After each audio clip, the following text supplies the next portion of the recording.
এখানে একটা CV format আছে যেখানে একাডেমিক কোয়ালিফিকেশন আছে। তো আমরা চাচ্ছি এই ডান পাশের এই তথ্যগুলো মুছে নতুন কিছু তথ্য যোগ করার জন্য। তো এটা যদি আমি একটা একটা করে মুছে তথ্য রিপ্লেস করতে চাই তাহলে আমাকে অনেক সময় দিতে হবে। তো এটা আমরা একসাথে সিলেক্ট করে যদি বুঝতে পারি তাহলে আমাদের খুবই সময় কম লাগবে। কিন্তু একসাথে সিলেক্ট করতে গেলে দেখা যাচ্ছে যে বাম পাশের অংশ সহ সিলেক্ট হয়ে যাচ্ছে। এর ফলে যখন ডিলিট বাটন প্রেস করা হবে তখন সব তথ্য মুছে যাবে। তো এটা আপনারা খুব সহজে কিভাবে করতে পারেন। শুরুর পূর্বে সকলকে অনুরোধ করবো আমার পেজে ফলো দেওয়ার জন্য এবং ভিডিওটি লাইক করবেন, শেয়ার করে পাশে থাকবেন।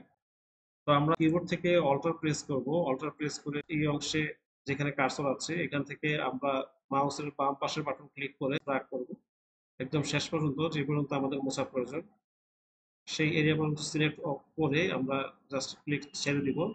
দেওয়ার পরে ডিলিট বাটন প্রেস করব, দেখবেন আপনার যতটুকু মোছার প্রয়োজন ছিল সেটুকু তথ্যই মুছে গেছে। এখন আপনি এখানে খুব সহজেই নতুন তথ্য ইনসার্ট করতে পারবেন।